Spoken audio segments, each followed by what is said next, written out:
Hello, it's Gene Tunney here. It's Monday evening, the 20th of July. It's a big week for Australian economy watchers this week. The Treasurer Josh Frydenberg will be handing down a mini budget this Thursday, and the government has announced that there will be extensions to JobKeeper and JobSeeker. These programs are seen as important in helping support businesses and households at this challenging time, and there has been a lot of concern about this fiscal cliff that's coming up when the assistance is wound back at the end of September. So JobKeeper will live on in some form. We expect that JobSeeker will be continued.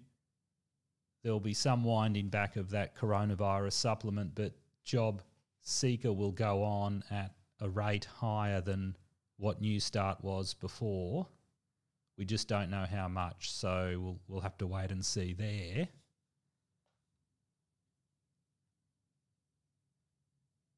We know that JobKeeper will be at a lower rate. So Sky News were reporting today that JobKeeper will be at a rate of $6.50 per week rather than $7.50, and it may be limited to particular industries, or it will exclude sectors which are considered to have recovered, such as professional services, but it'll still be there for retail and hospitality, tourism businesses.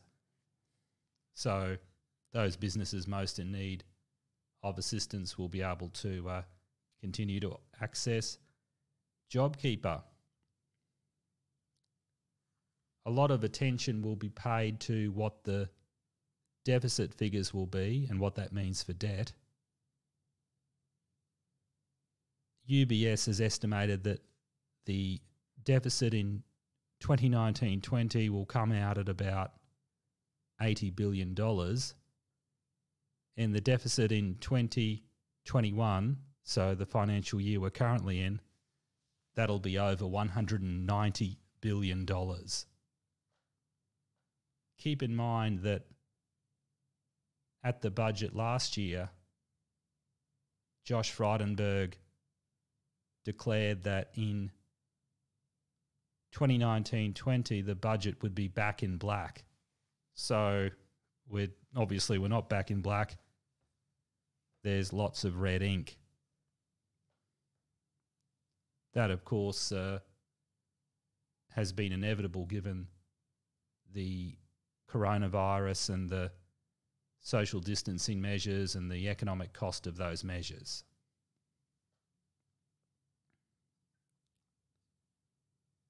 This mini budget will come just in time, as there is now widespread concern about the growing spread of coronavirus in Victoria and New South Wales.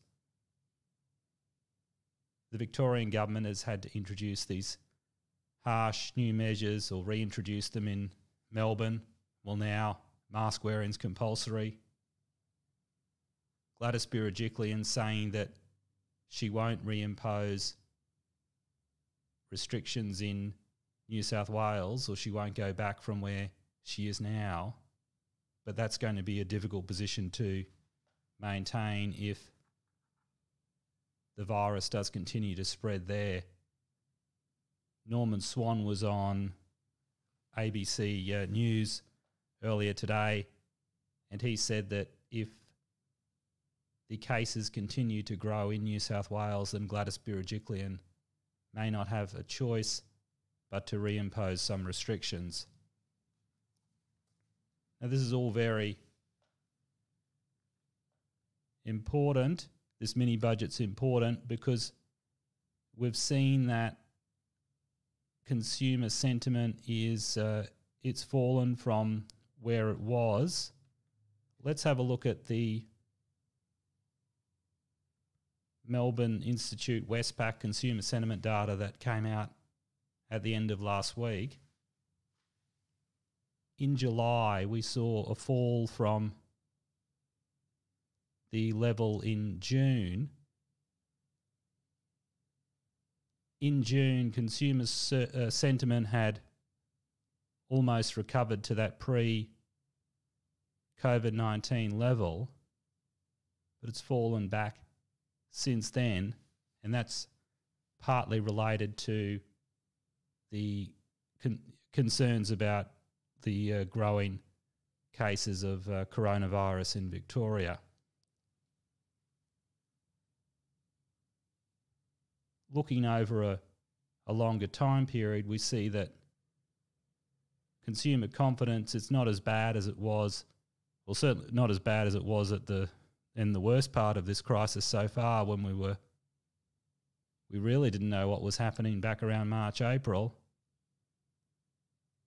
It's better than it was at the trough of the financial crisis, also in early 90s recession, but it's still down on where it was last month and still well below the neutral 100 line. So consumer sentiment is a concern.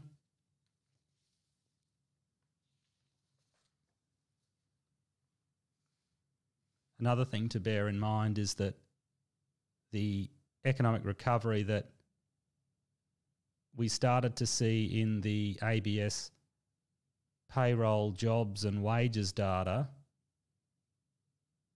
that may have started to stall. We saw in the last week of June there was a slight reduction in payroll jobs and payroll wages. Whether that has something to do with people leaving jobs because of the time of the year it is, near the end of the financial year. Possibly that there's something that's part of it. But what I think is happening is that we're seeing the impacts of COVID-19, of the restrictions, that's been having some profound financial impacts on businesses. We'll have some that will never reopen. And while there has been a recovery we've seen businesses reopen and people getting their jobs back and hours back, at the same time we do have people losing their jobs as businesses shut down. So we've got these two competing forces there. The government will be closely monitoring these data, of course, and no doubt the concerns over the recovery will be driving the policies announced in this mini budget. We've seen that the government will be providing additional loan support to businesses. They're signalling that they will extend JobKeeper to the most affected businesses, and it's likely we'll see some type of boost to the base rate of JobSeeker, given that there's no real way that we could go back to the original rate of New Start, which is widely considered to be too low. There was a great report from Grattan Institute about a month or so ago. I'll link to it in the show notes. And it's called their Grattan Recovery Book. So I'll put a link to that in the show notes so you can check that out.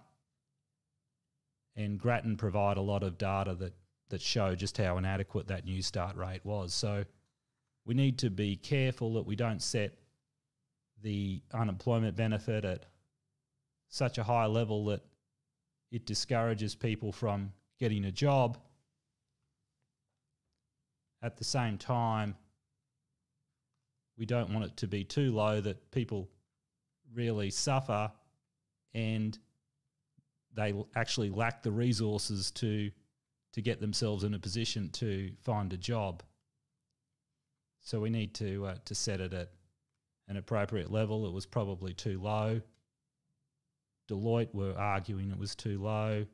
Grattan provide a lot of evidence that it's too low and well below any reasonable estimates of what the poverty line is in Australia. Okay, so thanks for watching.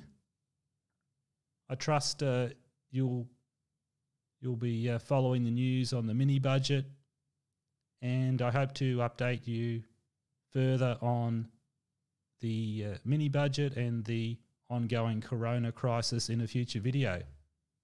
Thanks for watching.